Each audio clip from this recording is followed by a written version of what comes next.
When मतलब हम NCERT का cell the unit of life का एनसीईआरटी रीडिंग करेंगे. When you look around, you see both non-living and living things. You must have wondered and asked yourself, what is that make an organism living, or what is that inanimate thing does not have which a living thing has. मतलब कि आपने अपनी तरफ देखा होगा तो आपको living and non living thing दिखाई देती होगी. तो आपने कभी खुद से पूछा कि ऐसी क्या चीज़ें हैं जो लिविंग को लिविंग बनाती हैं और नॉन लिविंग में नहीं पाई जाती हैं. और सेल ही एक ऐसा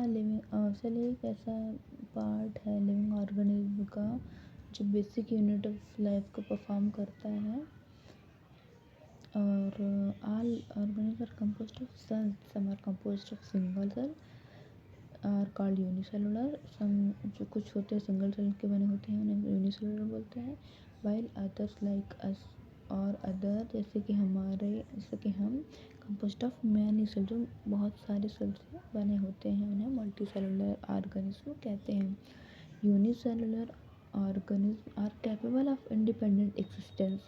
जो यूनिसेलुलर ऑर्गेनिज्म होते हैं वो इंडिपेंडेंटली एक्सिस्ट कर सकते हैं. Performing the essential function of life. वो लाइफ की इसेंशियल फंक्शन को परफॉर्म करते हैं.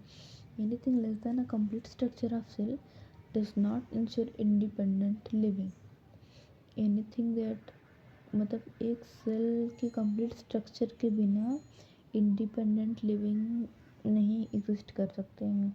Cell is the fundamental and structural functional unit of all living organism. Cell fundamental और structural functional unit of all living organism मतलब ये सारे living organism का स्ट्रक्चरल फंक्शनल यूनिट है.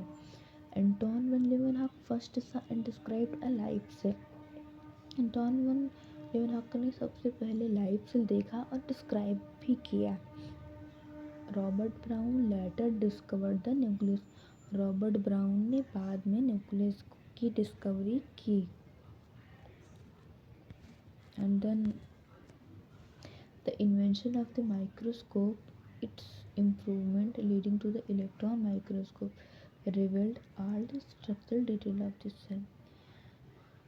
जो माइक्रोस्कोप का इन्वेंशन है यानी कि जो टेक्नोलॉजी है माइक्रोस्कोप की ये इम्प्रूवमेंट मतलब बहुत इम्प्रूवमेंट शो करती है. ये इस इलेक्ट्रॉन माइक्रोस्कोप ने सेल के सारे स्ट्रक्चर को दिखाया है.